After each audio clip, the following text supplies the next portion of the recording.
Ndio hivyo malkia wangu, lazima itolewe sadaka maalum katika miungu ya Nzema. Ni kweli mtabiri, ila mwanangu Goba bado ni mdogo sana, haiwezi kabadilishwa.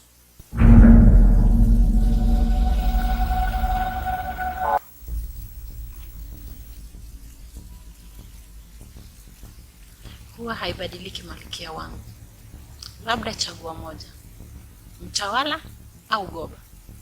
Siwezi kubali mwanangu atolewe kafara, hata kama si mwanangu wa kumzaa. Mamake aliniachia majukumu makubwa sana ya kumlea. Lazima niende kwa ajili ya maisha ya baba. Baba, Usihofu mama, ni lazima niende. Kumbuka mimi ni damu halali ya mtawala.